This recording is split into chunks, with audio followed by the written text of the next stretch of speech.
Welcome, everybody, to the final episode of the year here on the most potent political talk show in the world today, I would say.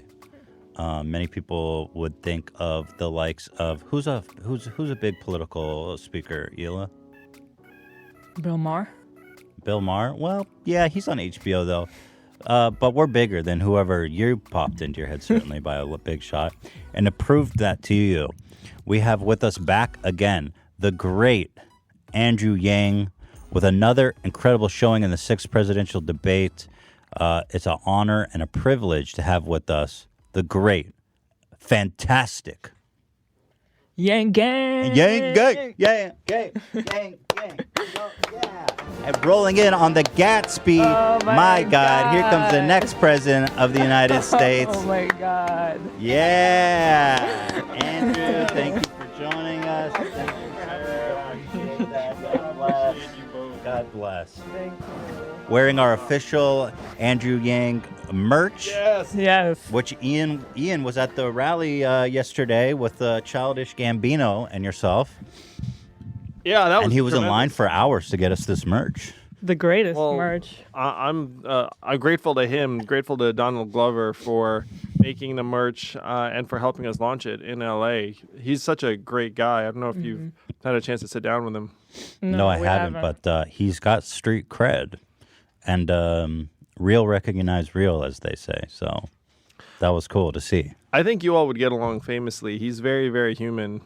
You know, is he? Yeah, you spend time with him. He's really very elevated in his thinking. Well, I'd love to have the opportunity, but since I've got you here, let's talk about. Well, you just came off the debate, Yeah. and I have to say that it was a fantastic debate. Definitely the most interesting, and I think I've been watching a lot of coverage, and your name is finally starting to come up a bit. Are you noticing that as well? Yeah, the team's thrilled about it. I've been named one of the winners from the debate in a lot of mainstream columns. It's funny having you trying to figure out who's like the apex of political talk shows. Yeah, do you have an answer to that? Some of the names that would have jumped out to me would have been George Stephanopoulos, Jake Tapper, people like that. Our competitors. Your competitors. Well,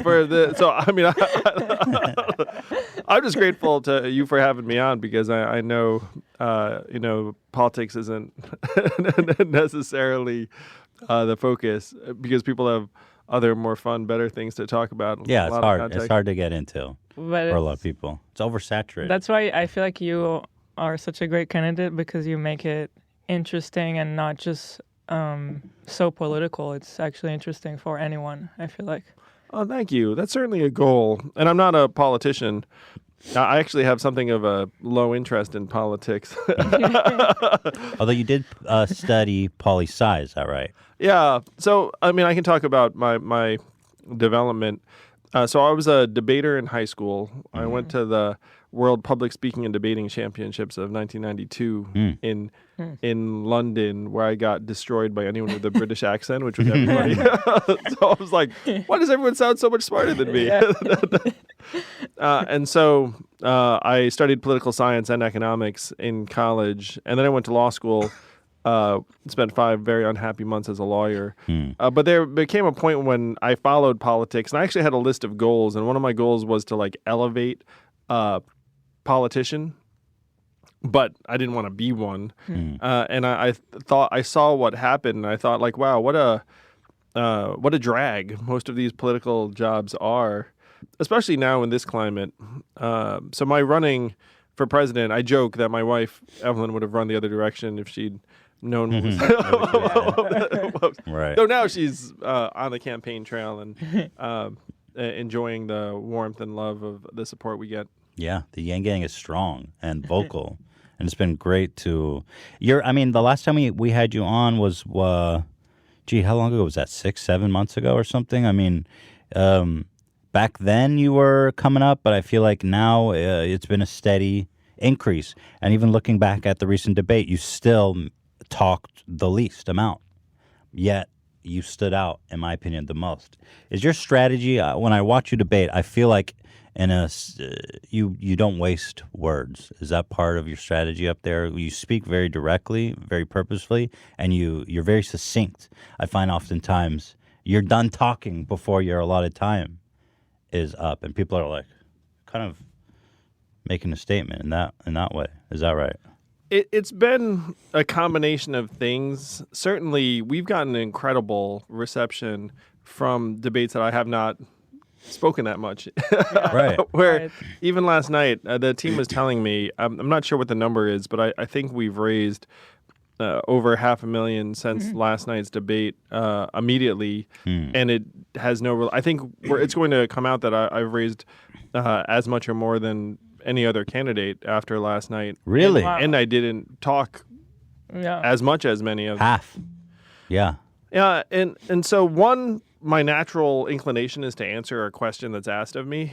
Yeah, you do actually answer the question. I think it's obnoxious if you don't answer that It's question. it's So one of the reasons why the debates are such a intolerable. I mean, it's always the same. It's like this canned answers, and then you ask them a real question, and they end up veering off and back into their talking point. Yeah. You know.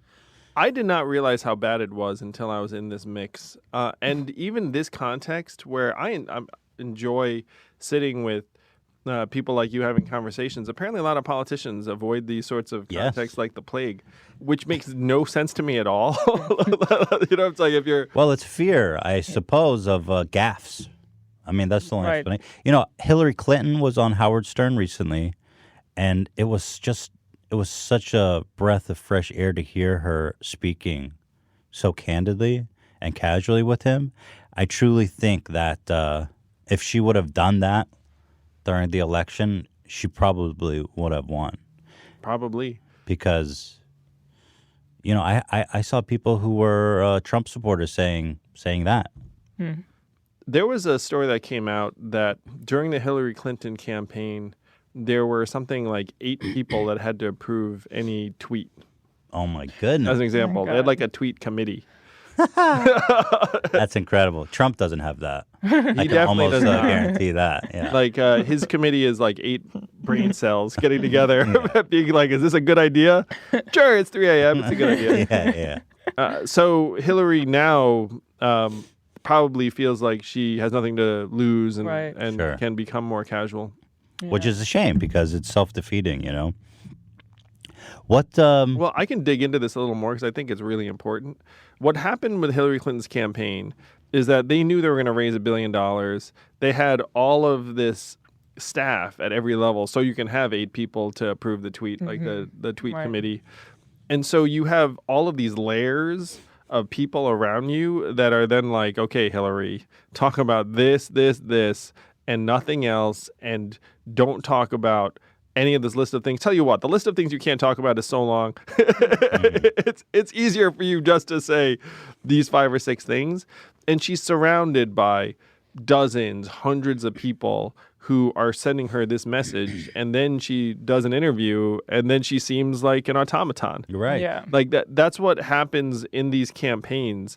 It's one reason why I've seemed different is that in the beginning our team was 3-4 people. We were starting out in my mom's apartment.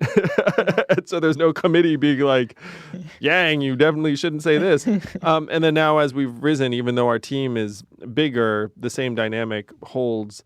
But I understand why Hillary's incentives pushed her in a particular direction. I think they just thought it was so safe, so assured. They had only to lose from any potential risk, small as it may be, you know. Yeah, and that's the way you liken it. It's like if you're a really big corporation with a franchise, a franchise that's worth $1 billion, then you have this massive set of incentives to like circle the wagons and protect it.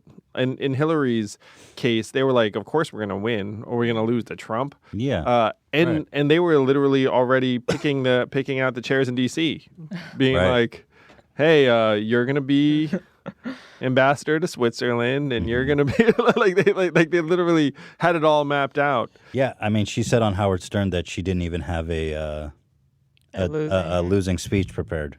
There was only one outcome for so them. crazy. But there you have it. I think the landscape is changing, and I really think when I look at that debate stage, everybody's just towing the line, and I mean, it's like I found myself fast forwarding some of the other people because it's like, dude, you already said that 5 times in this single debate. But let me ask you, what is it like for you to stand on that stage with some of the most prominent political figures of all time? I mean, of our generation, certainly, and to be sharing a stage with them? Because did you expect already to be have gotten as far as you have been? This is definitely one of the higher end scenarios I had mapped out. Right. I had some low end scenarios projected where you start as like a lone man on a mission and you end as a lone man on a mission. Right. You're just like there driving the van around New Hampshire, being like, hey guys. And I could have lived with that because, you know, you do what you think is right. You fight for what you believe in, and sometimes you win, sometimes you lose. Like, I could have lived with that. But seeing the Yang Gang grow all of the past number of days and weeks, and then being on this debate stage, one of the fun things about running for president is you wind up getting to know the other candidates in personal ways because you're in the green room with them, or you're in the union hall with them, or you're at the fish fry with them. Like, whatever it is, you're just interacting with them as candidates and people. So you get used to it pretty quickly. Like now I have, I'll tell you some fun stories. So I'd been around Bernie maybe half a dozen times, and then I wasn't sure if he liked me because you can't really tell with Bernie. and then he said to a journalist, "I like Andrew," and I was so touched. I was like, first time you heard it. "Yeah, I saw in an interview. I was like, Bernie likes me. It's so exciting." That's pretty badass. And then the next time I saw him at the next debate in Atlanta, I was like, "Hey, Bernie, thank you for saying something nice about me, that journalist." And then Bernie put his arm around me and was like, "Of course I like you, Andrew. Bring a lot of good ideas to the table." And I have to say, my heart sang. I was like, "Oh, like I feel like my uncle just told me he was, excited about me." So that dynamic, Joe and I actually bond very naturally on a lot of things. He's the most natively concerned about the impact of technology on the economy of the folks, at least I've interacted with directly on this topic.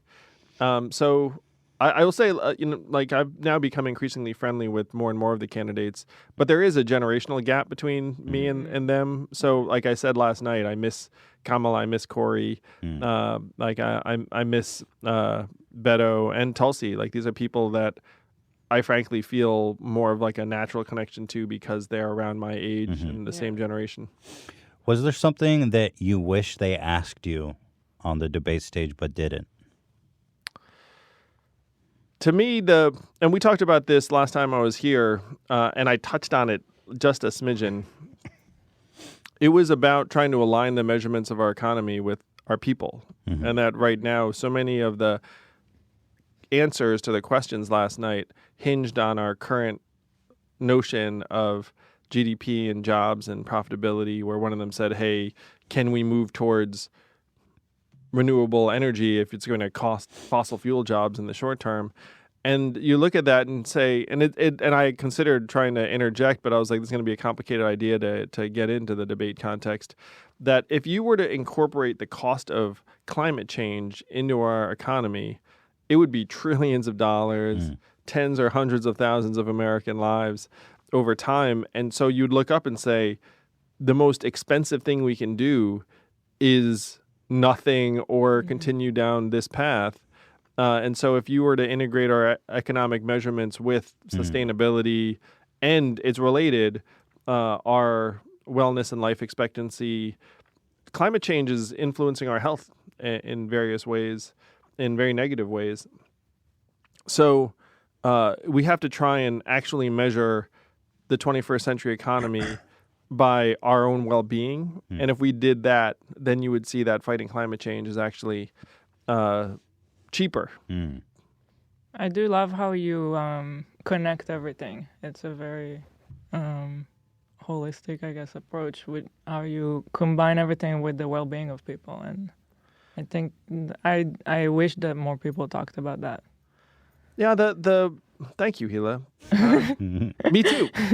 And if you reflect on it for a moment, you think, what should the purpose of our economy be if it's not our well-being? And right now, GDP is going to get higher and higher as technology does more and more of us are going to be left behind and depressed and anxious. Yeah. And so if you don't get those measurements right, then you wind up in this tug of war that I think many of us are already feeling. I so appreciate, and that's so true. Like one of the questions they posed was, the GDP and the economy is doing better than ever, but the real point, was, well, Why doesn't it feel like what does that mean for real people? Yeah. Just because the S&P 500 gained 50 points yesterday, that doesn't affect 90% of the people living in America. It doesn't, and that's the disconnect where the top, the 80% of the stock market wealth is held by the top 8% of Americans. To your point, Right. so the bottom 50% of Americans own essentially zero. Yeah. So you're beating people over the head saying stock markets are up, and then people are being like, what is the stock market even? Right. Like for most people, it's like, especially if you're young. Because if you're young, I just saw this table that came out that said that the share of wealth for young people is much, much lower than it's been for Gen Xers or certainly boomers. And so if you're a young person with this pile of student loan debt and this tenuous job that doesn't have any benefits and you're barely treading water, like, what does S&P 500 mean to you? Yeah, and I think it can only contribute to the depression, anxiety, because all the time you're hearing on the radio, on the TV, the GDP is great, the economy is great, it's booming, and then meanwhile, if you compare that to how your own life is going, where you can't even live recreationally, yes, you're like, dude, what am I doing wrong? Right? That is the subtext of all of it. Yeah. And so if you were to actually just put out the real measurements saying, hey, we have a student loan debt load that's unprecedented, $1.6 trillion. Mental health is decreasing. Drug addictions at record highs, and you were to put these measurements out, then you would see just how poorly many of our people are doing. And then you'd put energy towards solving those problems. And then if you were doing poorly, you'd be like, oh, I knew it wasn't my imagination, because turns out a lot of us are doing poorly. Right. Yeah. Like, it's very hard to solve a problem if you can't identify it and then establish measurements that help you improve. I think part of the problem, too, with kind of my generation is I feel like the whole generation is kind of stuck in a rut, is that this whole idea of American determinism and self-madeness is like you blame yourself, and also your parents and your elders blame you too, in a way. Maybe that's the worst part. They don't explicitly say it right, but you can tell it's like it's somehow your fault. It's like an attitude problem. I did it. I made it. What's up? You Yeah, and why are you still living with me? And back when you bought a house, it was freaking, like $20,000. yeah, it's like yeah. And you could actually do a part-time job and pay for college, but because college was 30% of the price of what it is now. I'm a numbers guy. We have set up the next generation to fail by the numbers, and the worst part is then we blame them for it. We've been like, hey, it's because your attitude's not right, or like you want everything. And it's really immoral. It's super messed up. I go around the country and I say to young people, I am sorry for the disaster we have left you. And when you think about that message, generally you think, okay, climate change. But it's not just climate change. It's a dysfunctional government that can't solve problems. It's an economy that, by the numbers, is stacked against you. It's the fact that college is 250% more expensive than it was when I went to college. Did it get 250% better? No. Yeah, certainly not. Not my college.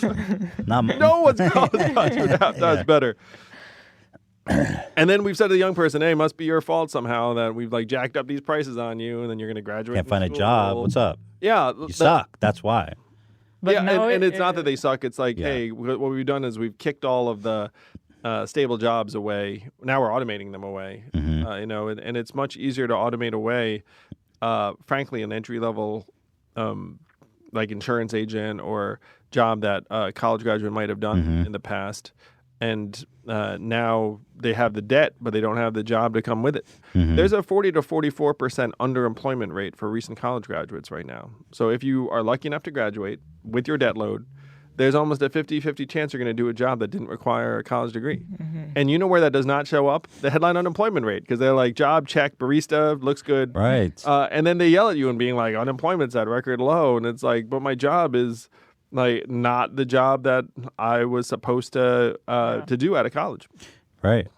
Also, I saw on Patriot Act, which saw you on there too, he was just talking about how the elderly are now also not able to really retire in dignity because they also don't have enough savings.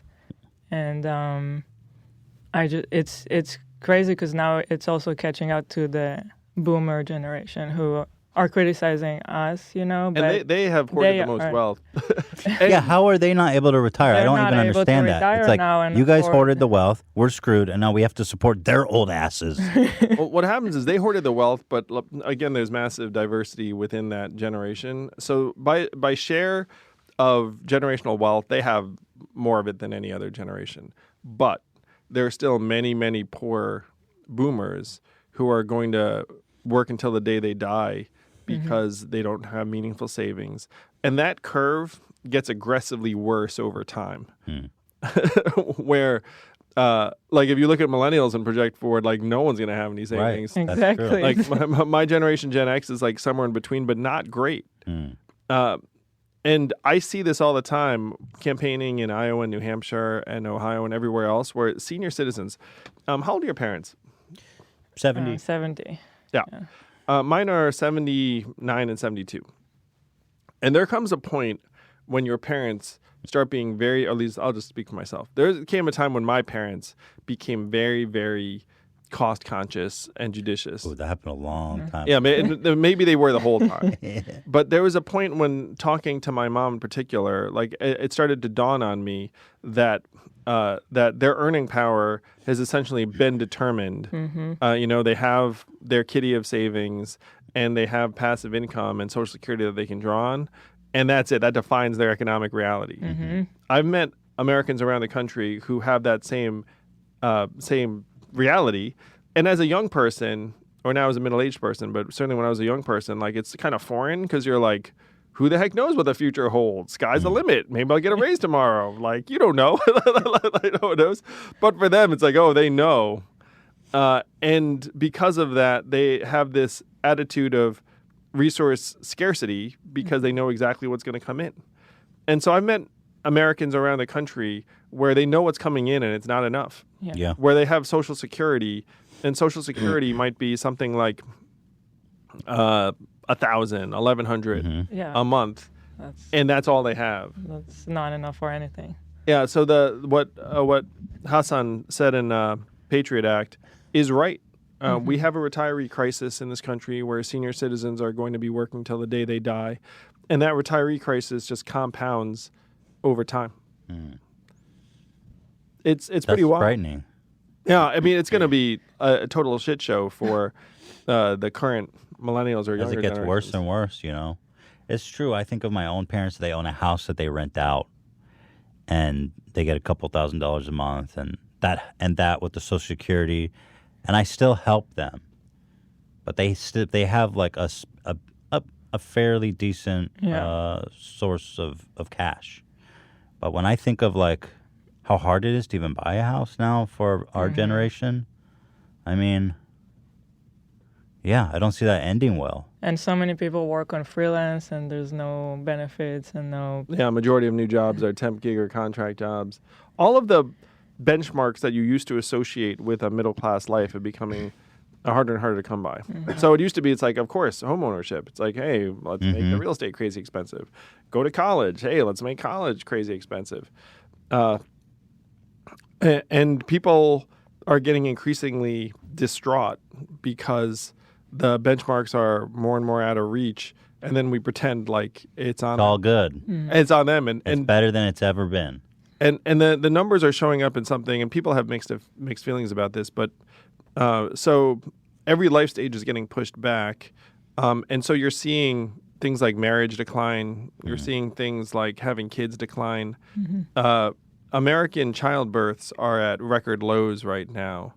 And so you can look up at that and say, like, well, there are a host of reasons. To me, that's tied into the fact that you don't feel like you have a stable middle class life. Definitely. Getting married. It's a big financial decision to have a kid. Yeah. Unfortunately. Unfortunately, yeah. And so getting married is in many cases an act of optimism and prosperity. Having kids is an act of optimism and prosperity. And there's just less of it to go around. For young people in particular, where they're trapped in their parents' basement with these debt loads, and they feel like they don't have the stability to be a partner, much less a parent. Right. And on top of it, they feel like it's their fault. But here's an issue that came up that you had a differing response than the other candidates. On the issue of impeachment, which is kind of what's dominating the news cycle these days, your answer was that we may be focusing too much on impeachment. What did you mean by that? The crucial number right now is 0, because that's the number of Republicans that have crossed party lines and said, hey, impeachment is a good idea. It doesn't look good, right? Oh. And you don't need 0 Republicans. You need 20 Republicans in the Senate to switch sides. So if you look up and say, okay, you need 20, you have 0. The numbers aren't good. Yeah, so what I said last night was that this is like a ball game that you're watching that you recorded that you know the score already, which is not a fun ball game to watch. And so there is a lot of history being made. In some ways, you can't fault journalists and politicians for saying that we need to focus all of our energy and attention on this. But as a rational person, where you're like, look, you need 20, you have 0. Yeah. This is going to be a bust. Donald Trump 2 months from now is going to be crowing about total vindication and total exoneration and Democratic witch hunt and the rest of it. So if you know that that's the way it's probably going to play out, then you need to start building towards the election. And you need to start trying to solve the problems that got Trump elected in the first place. And I don't think Democrats really took to heart the message of Donald Trump's victory. And we talked about this last time when you thought it was inconceivable. Many of us thought it was inconceivable that Trump would win. And he did win based upon a narrow margin of victory in a few states. But to me, it's a giant red flag if tens of millions of Americans say, let's take a bet on the narcissist reality TV star, because we have lost faith in our government's ability to solve our problems. If you lose to that figure in any way, then you have to soul search and say, what the heck is going on with us? Like, how the heck do we lose to that guy? And unfortunately, I think all the energy around impeachment is falling back into this narrative. Instead of saying, like, well, let's try to solve the problems, it's that Trump is the problem. Right. So I'm pro-impeachment. Like, I think what he did was wrong. I think that we do have a constitution, and voting to uphold it is a positive thing. But I'm also a realist. If you need 20, you have 0, then let's just freaking try and wrap this game up and get on to the next game where you actually can win. Yeah. And that's the ballot box in 2020. That's when we're going to win. And it's right around the corner, It's the people can vote then. But if you're in California, you can vote starting I think it's February 3rd. Oh, wow. Because you legit vote, I think it's March 3rd, but then you can early vote like a month before. And I think you can vote by mail in California. And I will say, if you're in California, this is all very uncharted territory, because traditionally Californians have had essentially 0 input on who becomes president. Because it's already foretold by then? Yeah, because California was relatively late in the nomination process. And so here's the fun part. You get number 1, Iowa, 2, New Hampshire, 3, Nevada, 4, South Carolina, and then California was like like 21 or something, and like it didn't matter. But this time California got moved up to 5. Oh. Really? How exciting. Oh. Yeah, because California was sick of not being in the game, so they said, we're going to move up to 5. And this thing's not going to be settled by the time it gets to California. So this is all very new for Californians. That's very cool, actually. That's exciting. By the way, last time I was not a citizen, and now I am. You made America cooler. He loves You look in both. American. It's so cool. But That's a great day for the country. Thank you. well, she entered much like you did on the gas. Yeah, I did. All You had America did you out. have a citizenship celebration? Yeah, we did. Oh, we that's did. great. I mean, freaking America should have been celebrating. We need more Actually, you people know, like- AOC tweeted Ela, congratulations. Yes, How cool is that? big honor. I mean, yeah, Although it's an honor for the country that she- you decided to become American. That's pretty awesome. I think it's the greatest place to live. yes, I really do. Yes, let's tweet it up. I value the opportunity to live here very much. That's beautiful. Hit me with that American music, Zach, for Christ's sake. Have you settled the beef? Thank you. Okay, thank you. We're done with that. Wait, Yeah. Have you settled the beef with MSNBC? To my count, they've left you out of a graph 15 times. Is that right, or is it more than 15? I think that's about the last count I saw. And I feel like you didn't want to go there with them, but at a certain point, you gotta address an issue that's affecting your campaign. I mean, it's outrageous. What's that? going on over there? You know? It is very, very baffling to us all. And we're in talks with them to try and put it behind us because it doesn't do anyone any good for them to be treating us differently than other candidates. And frankly, for me not being on there talking to voters because a lot of Yeah. Dems get their info from MSNBC. But I got to say, it's been a massive source of confusion and concern. What? It's just so weird that It's so weird. every time it's like your face just isn't there. And then after the debate, they're interviewing Cory Booker, who I'm a fan of, but he wasn't even in the debate. Were you on MSNBC at all last night? No, I wasn't. I mean, what the hell is that? Did they invite you? I do not know. I'd have to ask my team. You were on CNN. I saw you there. Yeah, my team handles the press engagements. Okay. I'm not sure if they asked. Okay, let's talk about policy. China. I'm worried. I find myself concerned about China. I find myself concerned about their way that they treat their citizenry with the social rating system, with the facial recognition. You know, they say that the Chinese citizens now have social scores. You can lose points by participating in activism or protests. And what can happen when you get a low social score? You can not leave the country. You cannot use public transportation, stuff like this. And so the way that they are finding to control their citizenry is some very frightening things for the future of civilization, as I see it, a threat to that. I also wonder about if the United States should be more active in supporting Hong Kong protesters.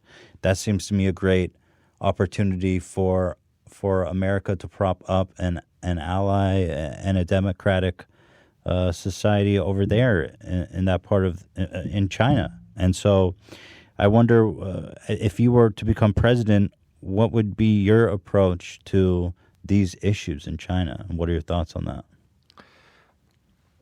The most reprehensible thing going on in China right now is the concentration camps for the Uyghur ethnic minority.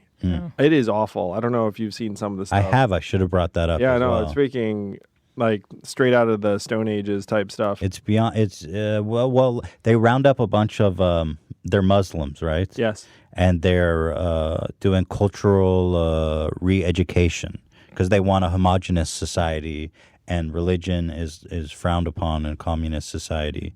Correct me if I'm wrong anywhere. Yeah, it's even darker than that. In some cases, they send the Uyghur men to like a work camp or a concentration camp, and then they send soldiers to hang out with their wives in their absence. I mean, like really, really dark shit that you see, and you're like, this is inhuman. In an effort to what, resettle the family, or what? Just to try and essentially excise their country of this minority They want to work the men to death and remarry the women. Is that the idea?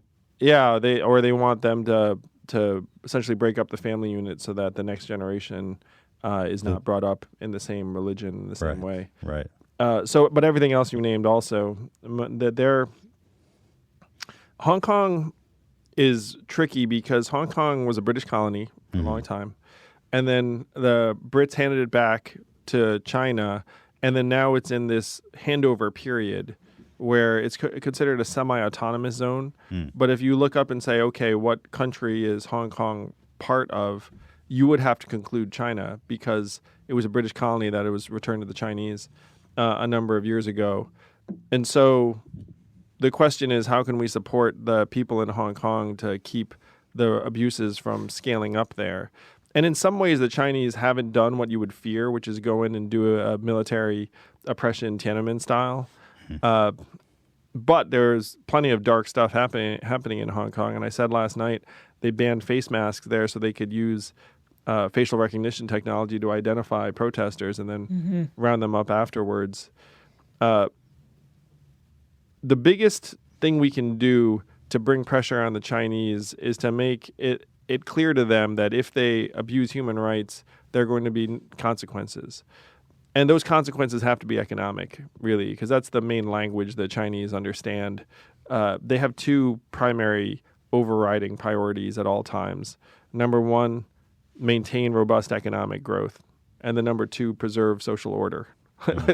So the question is, can you make number one powerful enough so that they curb the abuses in number two? The social credit system is part of that setup. And do you all watch Black Mirror? Do you see those episodes? Yeah. So it reminds you of that Black Mirror episode. Definitely. Yeah.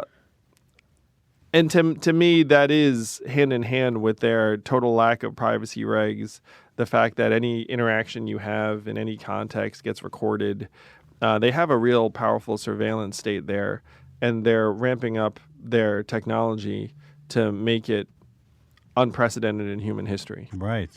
So to me, here's the approach. Number one, you say, look, you benefit from our trade relationship, from your global commerce. If you go past a certain point in terms of your human rights abuses, you're going to pay a real price. Number two, on the technology side, they're actually trying very hard to build up a parallel tech ecosystem, which is really disastrous potentially for everyone over time. They used Google Apps until very recently, and now they've transitioned to their own homegrown operating system. What does that mean? That the government prohibits Google-based devices? Well, they're not using them now, and it's an open question whether the Chinese government prohibited them or the U.S. government said, hey, Google, you're not allowed to work with the Chinese on these things. But a lot of the Google apps we all know are essentially open source, where, or if not open source, they make the license freely available.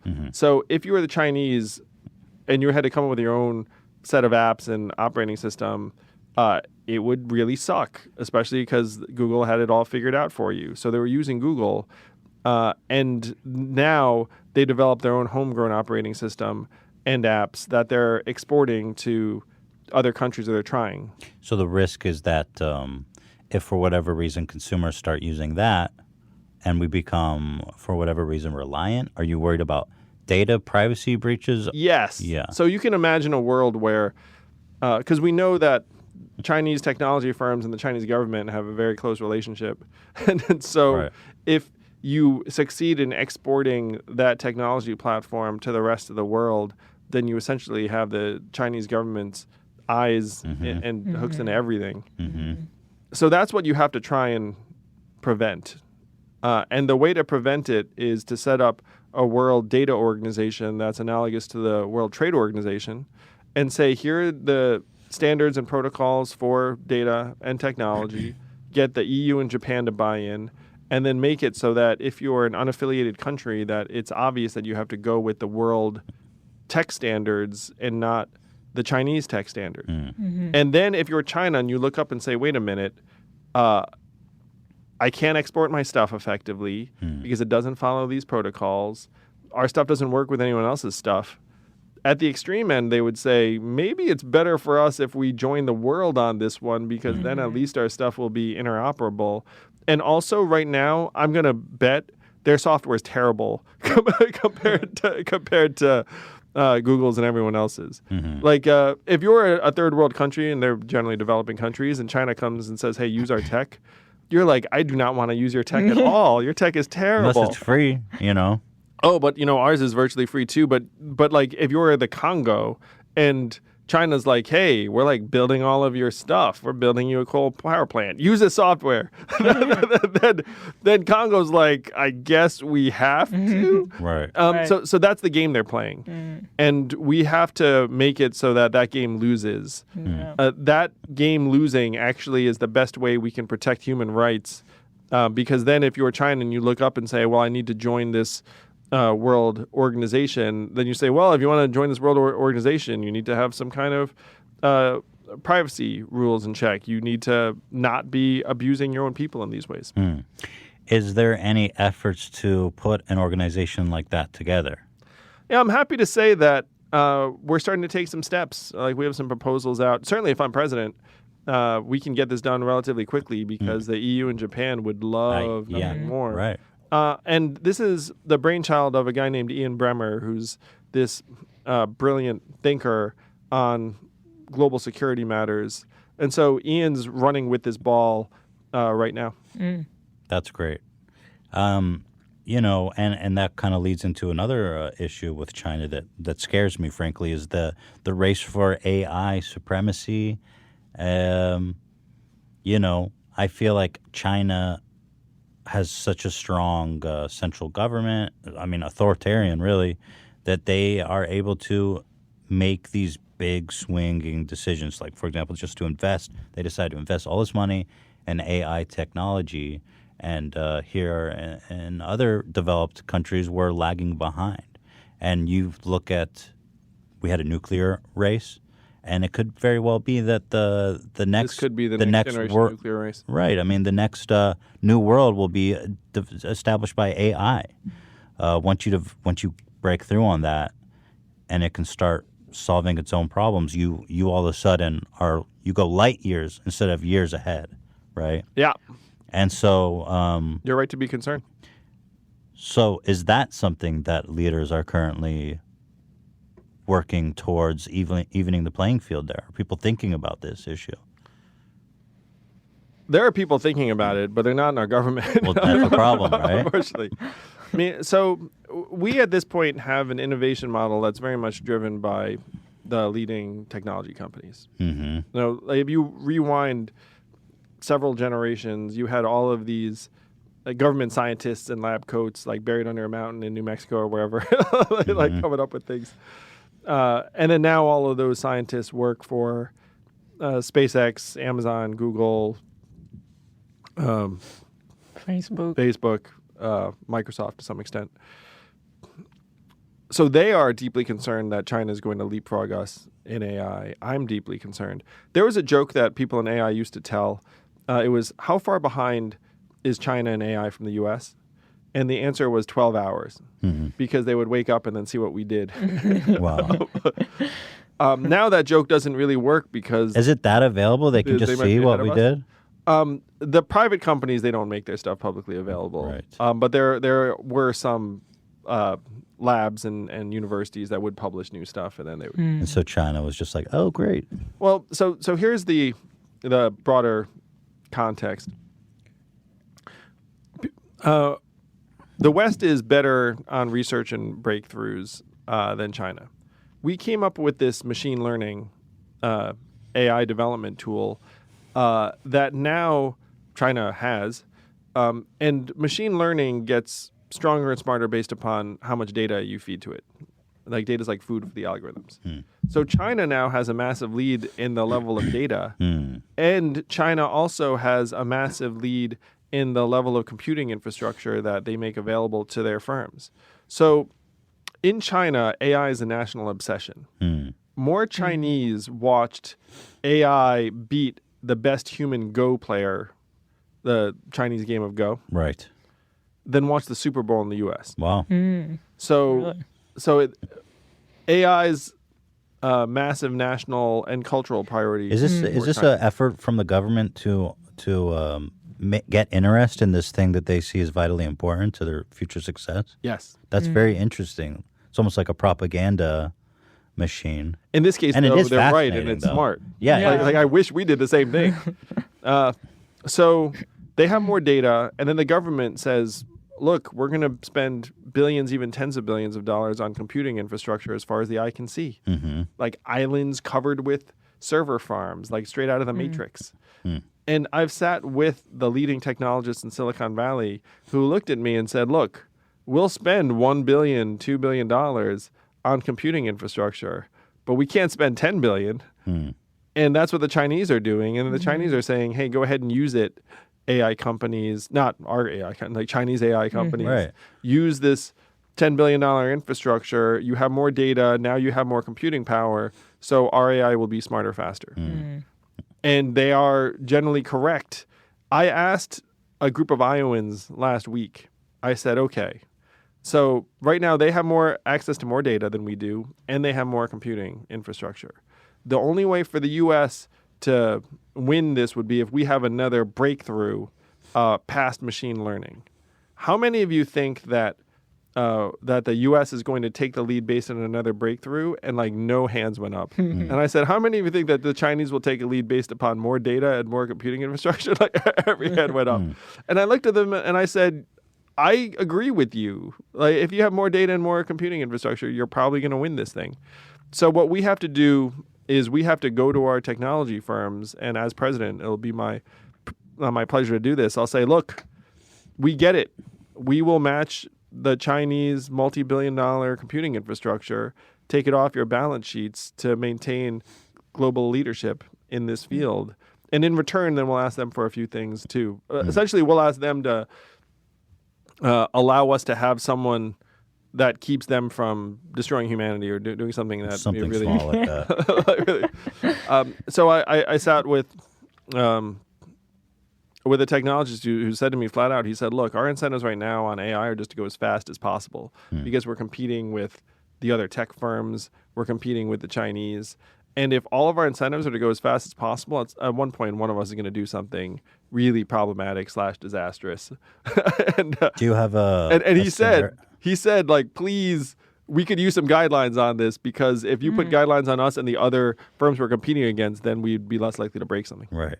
Worried about the other guys, probably. What is one of these scenarios, for example, where someone who's moving too fast in the development of AI does something that becomes harmful, disastrous to our society? What's an example of that? So you could have AI that, I mean, I don't want to scare people, but Go ahead. Let's get scared. so let's just say, so I'll just say something that, like you could have weaponized AI that can hack just about any public infrastructure that you can't encrypt and protect because the AI is sophisticated enough where it can break through. And then you could imagine if that AI gets into the wrong person's hands or wrong organization's hands, then it could be essentially like holding our infrastructure hostage. Or maybe not even holding our infrastructure hostage, maybe just set it loose. And then we wind up with the lights off for quite some time. I mean, there are scenarios like that. There are other darker scenarios around, and these are more the science fiction level where like the AI gets its own agenda. But there are realistic scenarios where AI does something it's not intended to do in ways that that does very large scale damage. I'm thinking now. I want to think practically about what this means. So China is on. We're in an AI race, arms race. What's the end game? Is it hacking? Is it digital warfare? I mean, what is it that will give them the edge, practically speaking? So if you were to win in AI, economy-wide, that would mean that you could accomplish efficiencies of scale that other economies would not, and that your firms would be smarter, your software would be more effective, everything would just start working better. and then it's very hard to compete with that if you are another country. Let's imagine, for example, that you had AI that had figured out mobility to the point where you could have autonomous trucks and cars everywhere, and then there was one country that had that software and it was actually safe. The level of savings for an economy of having autonomous vehicles would be hundreds of billions of dollars a year.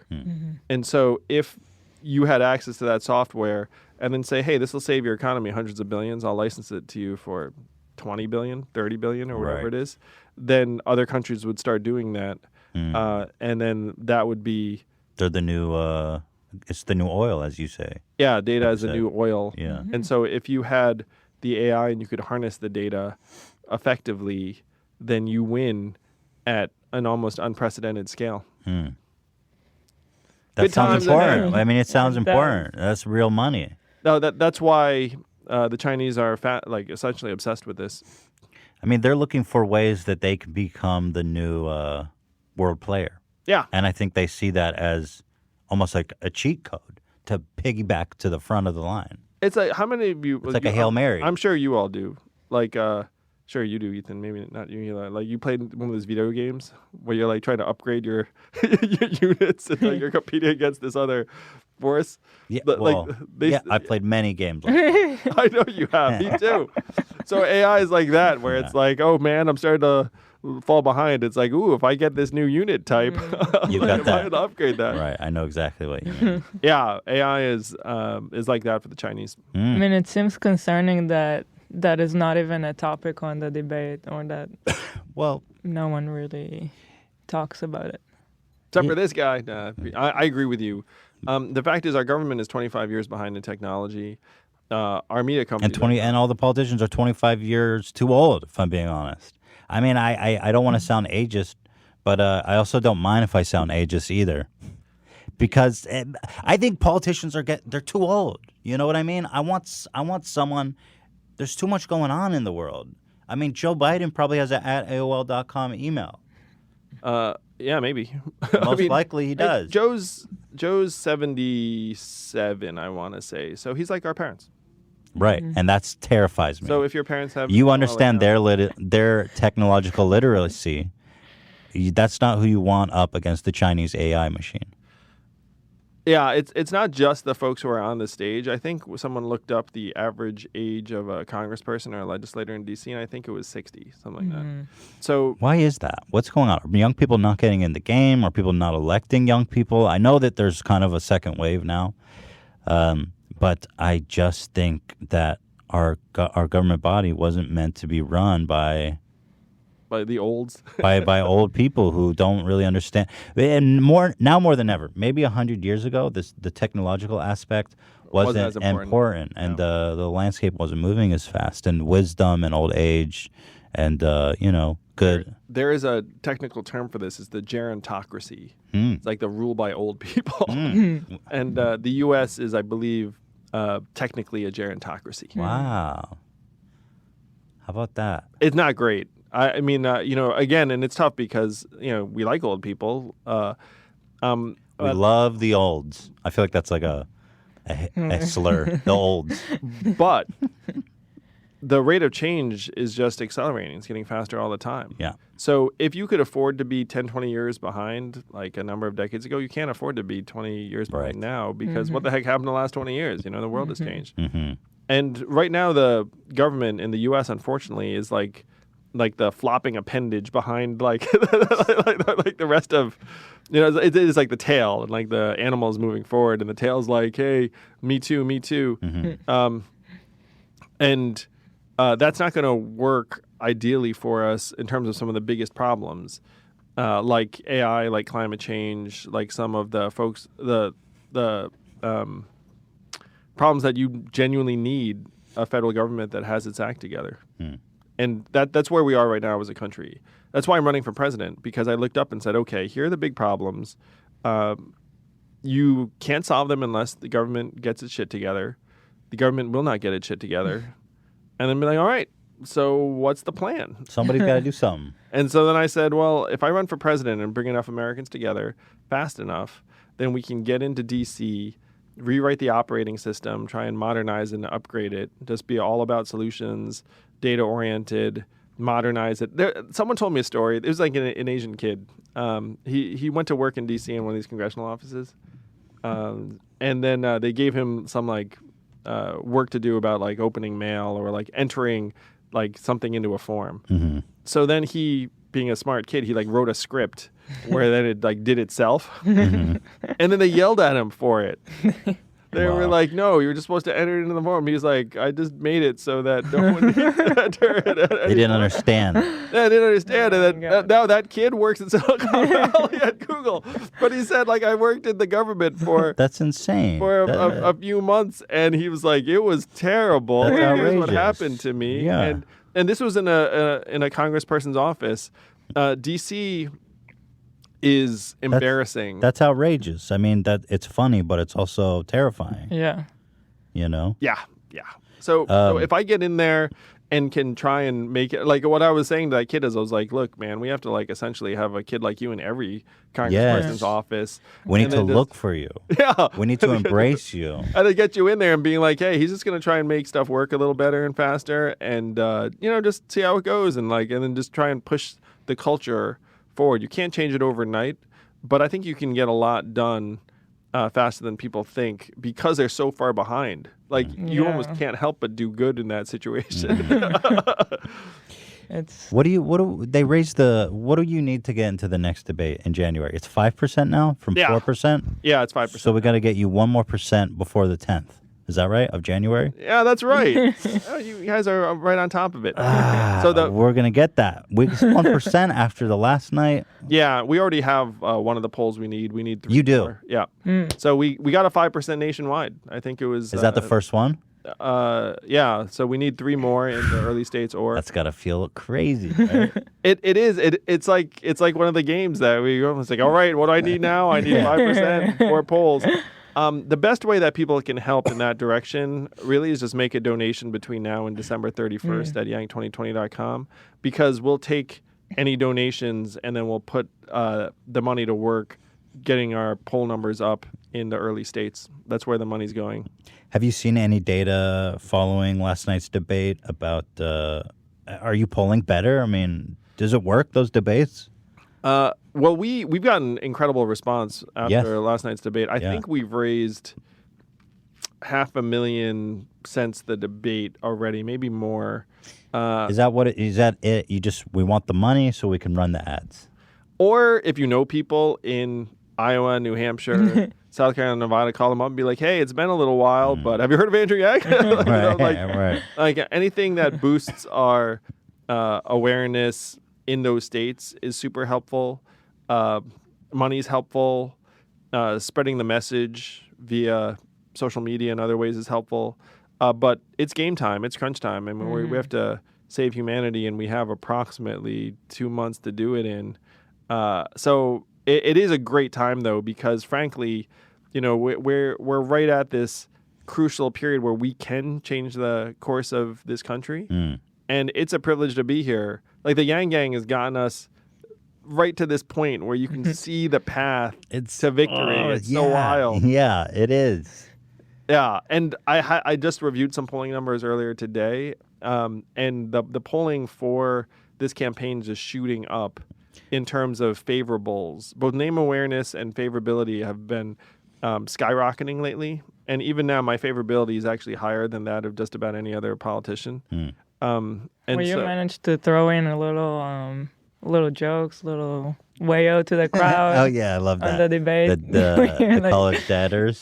Give a shout out to them. there are a lot of college kids. Oh, I know. Is that a college campus, right? Yeah, I was at LMU. That was slick. Yeah, I think it's awesome. Yeah, so we're just on the cusp of breaking through. It feels great, and thank you both for being some of the OGs in this. It's my pleasure. Part of the Gang, my brother. The Genesis is from my brother, as I told you. Thank last him. time. He was Yeah. going to try to get here to see you, but he couldn't make it down. He's a teacher in Las Vegas. That's incredible. Have I met him? Because I No. campaigned a bit there. No. Oh, you may. Oh, you may. He's yeah. definitely been at your rallies, but I Yeah. don't know if if you've met him. Yeah, I'd have to check out the tape. Review the tape. But I agree. I think I've always felt that if people could just hear your message and see you, then people are going to start to see that you're different and you're what we need, right? So I thought last night's debate was a fantastic win. It's incredible to see you up on that stage. Only 7 people now. It was such a circus before with 12. Yeah. What, 15? How many people were on the stage at one point? There was a 12-person debate. 12 people. I mean, it's out. So And there was a debate where they had 20 and they split it into 2 nights of 10. Right. Yeah. what are we doing? So there's 7 people there. You're one of them. I mean, my goodness, right? That's Yes. amazing. Yeah, we're in the freaking final 7. January, we got to get you those polls. I know we're low on time, but I've got some more things here, and I just don't want to stop. So Me neither. Let's go. Okay, Fire good. away. Mexican cartels is another thing that concerns me. I mean, is this a national security issue for America? We have what seems to be more and more a lawless country on our southern border. My parents lived in Mexico for 5 years, and they were forced to leave as the violence moved into their small town in the state of Jalisco. There was grenade fire. I mean, there was a full-on... that's awful. Yeah, and so... and, you know, there was this recent thing with the Mormons who were murdered terrible. there. Terrible. And they're not just criminals. They're so violent and they're so ruthless. What can we do about this? I mean, it's a continental issue. I find. Why is Mexico and America not collaborating on this? Is it what's going on here? What do we do about this? Do you see it as an issue? Oh, yeah, of course. It's a major issue on several levels. It's one of those situations where helping others helps us. Yes. You know, like we Absolutely. have to do everything we can to help stabilize what's happening in Mexico. The tough part is that there's a lot of corruption there. So you get there and you're like, hey, let's break the backs of the cartels or let's do something positive. And the cartels have bought and sold a lot of the officials there that you'd hope to be working with. And the ones that aren't are murdered, Yeah. it seems like. Yeah. So it's a tough context to get positive things done in, but it's a situation where if you do put economic aid and resources to work, it actually goes a very, very long way. And one of the reasons why people are trying to migrate into the U.S. is because their towns are being overrun by violence. It's not. I think these immigrants have been so demonized. It's just such a shame. I mean, they're escaping violence. They're not. I don't know what people think about these. Like, I remember when Trump was during the election, there was this whole thing about the caravan, right? Right. Yeah, the caravan. I mean, he always has these cheap political stunts. One approach we could take that would change the resources available to the cartels, explore the legalization of certain drugs. Yes. And I'm open to looking at legalizing different drugs that are not just fueling the cartel, but also in some cases would frankly be an upgrade over the opiates that many Americans are currently getting addicted to. What are we talking about? Marijuana? Oh, marijuana is the easy That's one. obvious. I mean, that's people like, already there. Yeah, that one's the easy one.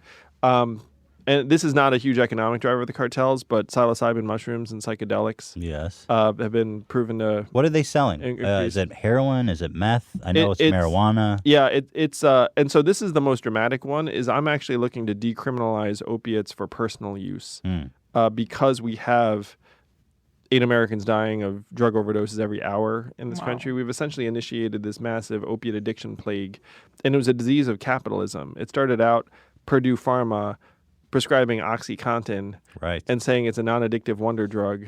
And then there was one point in our history, not that long ago, like 6-7 years ago, there were more opiate prescriptions in the state of Ohio than there were human beings in the state of Ohio. I saw a 60 Minutes report on that. It blew my mind. And they have these pain clinics on every corner with these crooked doctors just writing scripts for people. It was unbelievable. Yeah, so what happened was OxyContin addiction morphed into fentanyl and heroin, and then a lot of that is what's getting trafficked now.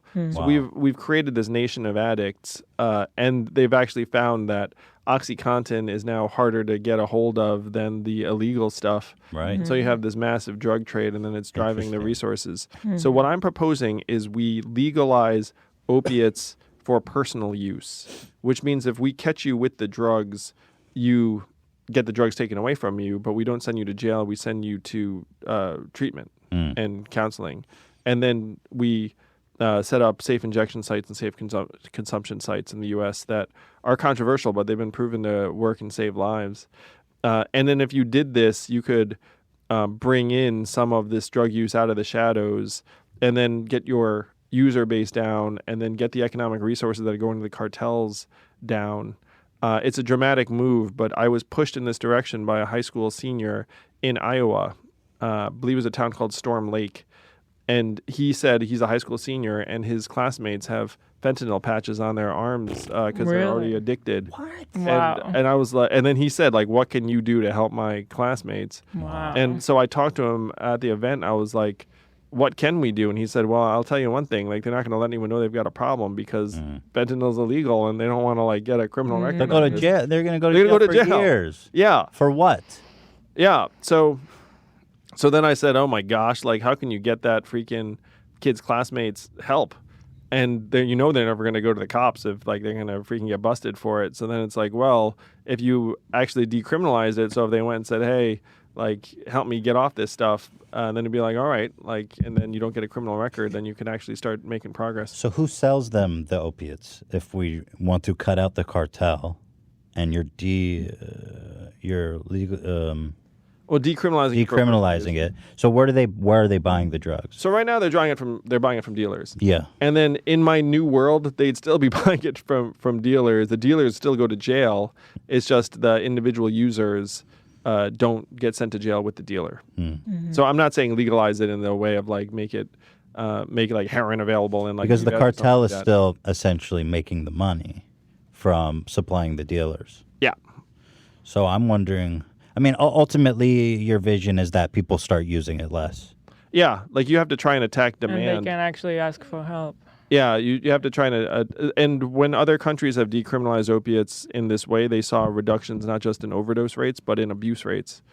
And then you try and obviously we'd prefer a country where fewer of us are addicted to drugs. Yeah. And this addiction plague is so rampant, it's heartbreaking. I'm in Iowa and New Hampshire, and people will come to me and say, my brother died, my son died. Like, everyone has a story about someone who died that's close to them. And Yeah. it's disgusting. Like, the fact It's that we let legal this happen drugs. in our country because, essentially, of capitalism run amok. Like, Purdue Pharma made $30 billion on this and then paid a $635 million fine. So they paid a 2% fine. Mm-hmm. Good It's deal. yeah, it's a good deal. And like their family is now one of the richest families in the country, the Sackler family. So this is a disease where the government essentially turned a blind eye and let a drug company kill tens of thousands of Americans for profit. And now we're left with the mess, and it actually is And fueling the bill. And it's a human toll. It's like you can't bring that person's son back. You can't bring that person's brother back.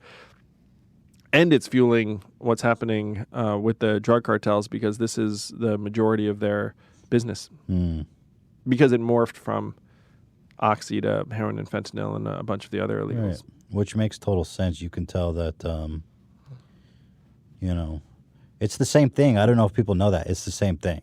It's just that these drug companies have a pretty little packaging and it comes from a doctor. But it's the same shit as that you get down in Mexico and shoot up in your arm. Pretty much. Yeah, we're over medicating our people to a very high level here in this country. And for some people, if the drug's what's going to help you, then by all means. But it should not be the first move or the first resort. Because the fact is, a lot of the drug interactions, and I've talked to many Americans who've had this experience, like the doctor doesn't really know how the drug's going to interact with you. It's like, of course, right. like, they have you in the office and be like, take this. It's worked for some of my patients. And then You have you stub your toe. Here's OxyContin. oh yeah, like I had Like, friends what? who were like, why Yeah. are you giving me this painkiller? It's like, I'm going to be all right. They'd be like, yeah, just take it. Just take it. It's Right, like, what is- what is going on? Right. Yeah. If anything, we should be What is like, do you going on? really need this? Like you Right. should have to beg me for this thing. Mm-hmm. Because the fact is, after they prescribed oxy, there was like I forget what the percentage, but there was like a, like let's call it like non-trivial, like maybe like a 3% chance you're dead within. No. Yeah, no, it was true. Oh my It was God. something Now like that's there a was- good doctor. There was like a a 2 or Holy 3% chance crap. you were dead within 5 years. Wow, that is so horrific. Yeah, it's incredible. Like you go in for something non-lethal, and they prescribe you something lethal in like a non-trivial number of cases. Wow.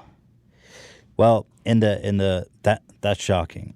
In the essence of time, I want to ask you something I've never heard you talk about. What is your religious faith, and do you believe that faith is required to be president? I was brought up in an entirely secular household. My parents immigrated here and then met as graduate students, and I can't remember them ever talking about their own faith as a kid. I had many Christian relatives, and so we spent some holidays in church services. And then I met my wife, Evelyn, and she's Christian, and so we're bringing our boys up in the church. So we now go to church as a family. Every weekend I'm home, which unfortunately now is not that many weekends for me.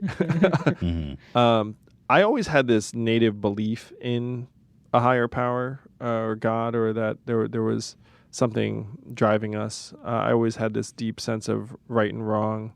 And I think that sense of right and wrong was actually driven by a lot of the comic books and science fiction novels and whatnot I read as a kid, where they're like good guys and trying to do something positive. So when people ask The my new faith, Bible, in other words. no. Yeah, the church that we belong to is very progressive. They got a rainbow flag up front. Certainly, I'm very excited to have my little boys in that kind of environment, because I can see that they love it. Oh, good. Yeah, I mean, your guys only 6 months, but I mean, I guess you guys. Well, we're have some time secular. before.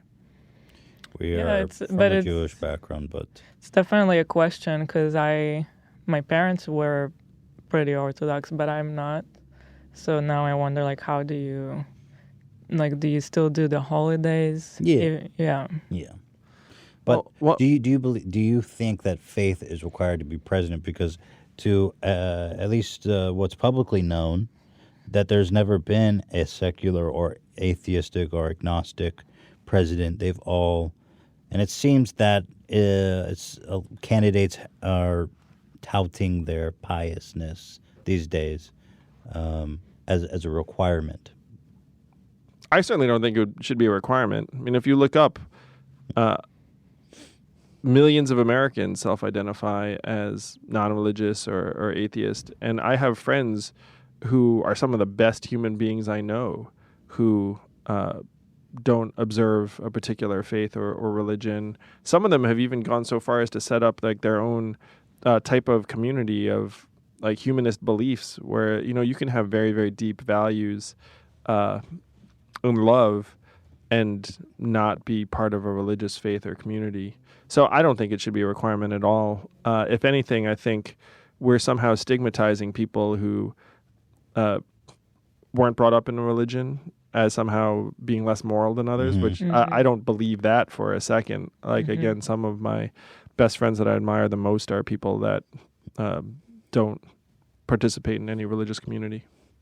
The freedom dividend. I'm sure that would be a great thing in a press conference. Well, look, atheism, agnostic, non-religious people is actually the fastest growing group of, well, if you want to say religious, category of people, right? So I do think that non-religious people don't feel represented in this country in many ways. So I think it's important. I agree with that completely. Yeah. And as president, I will be very proud to represent non-religious Americans. God bless. In a non-ironic, or I guess ironic way. I'm going to go fast. The freedom dividend.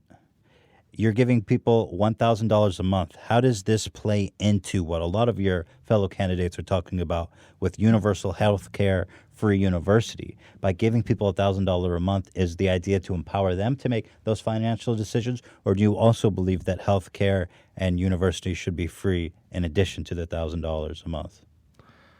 Healthcare should not be breaking our backs in the way it is. My goal is not to give you $1,000 a month so you can give it to the drug companies or whatnot. We have to get our healthcare costs under control, and the best way to do that is to make a plan available that's very inexpensive. Healthcare should be a human right, not a means for these giant companies to make tons of money off of us. That's different than universities and education, because everyone needs healthcare.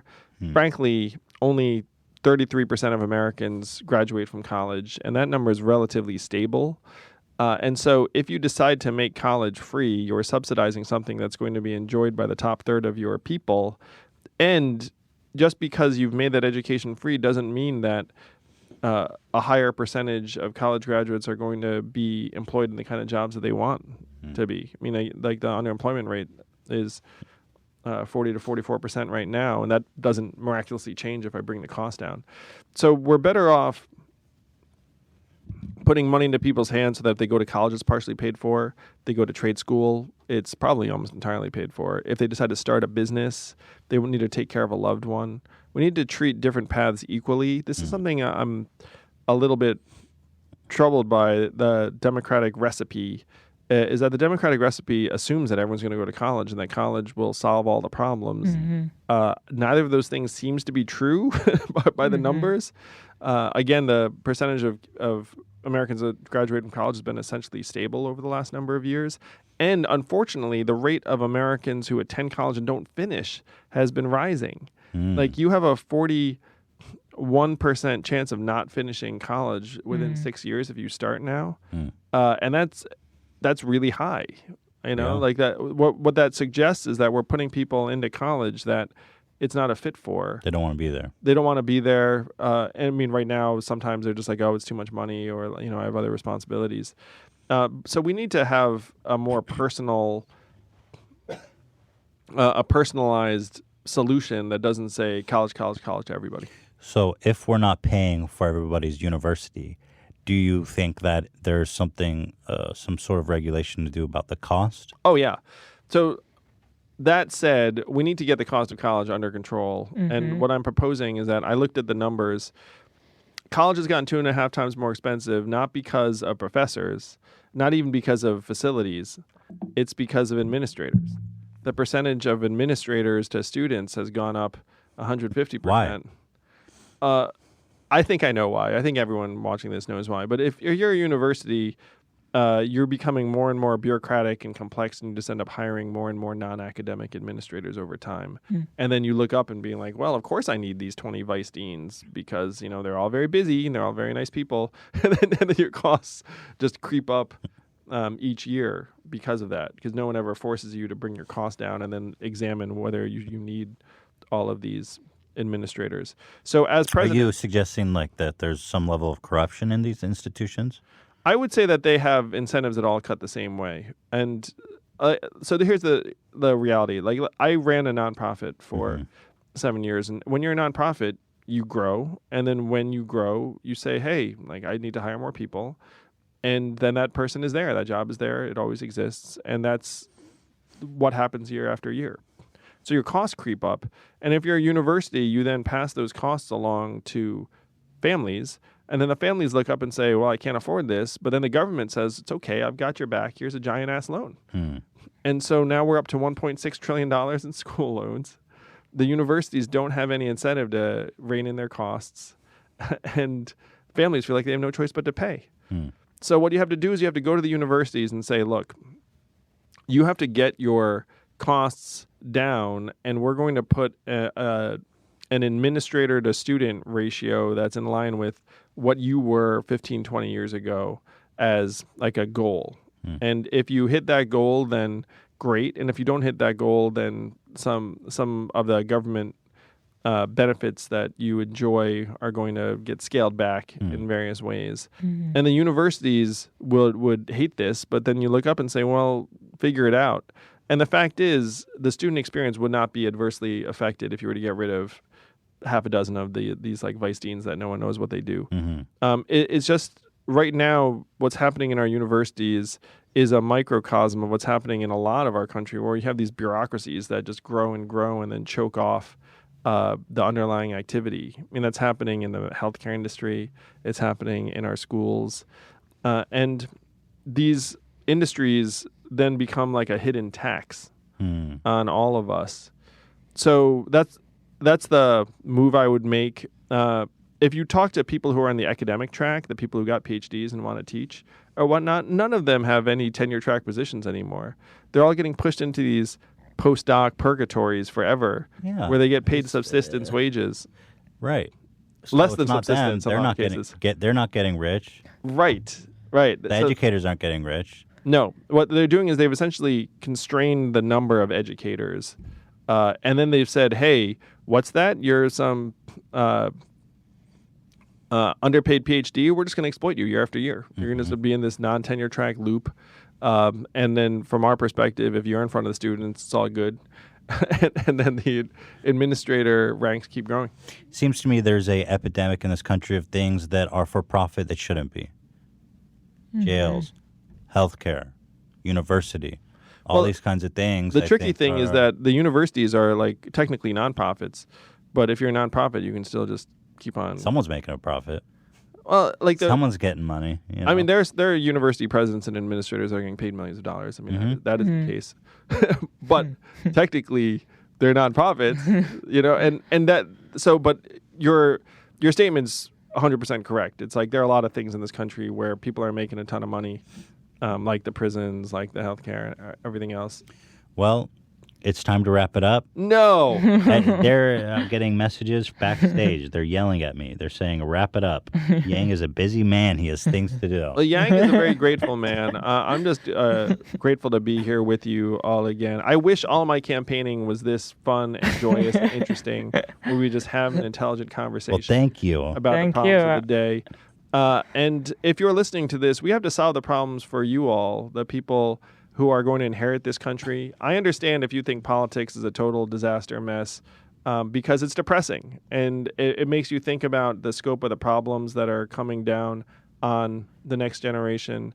I think it's criminal what we've done to you all. We've left you this disaster. I want to clean it up in the worst way, but I need your help to clean it up. I need to clean it up for my kids, for Ethan and Gila's kids, for anyone who's going to inherit this planet. So that we can look you in the eyes and say, we did our best to leave you something we're proud of. Go to Yang 2020, make a donation. Let's get Yang back on the stage in January. I love seeing you. I loved having you back. I'm a big fan. I'm Yang Gang all the way, as you can tell, 1K a month. God bless. Thank you so much for coming back. Yeah, thank you for making the time. Let's get that freedom dividend. Thank you all so much. So good luck, and what more is there to say? Yang2020.com. That's just the next debate. We're waiting. Yeah, 5%. Hey, the next debate, I guess not going to be. It's going to be in Iowa, so I'm not gonna come on back. I was going to say next debate. On over. We got to keep checking in. You know, I love it. But yeah, tell you what, that I'll. Will you pledge that I can be your running mate?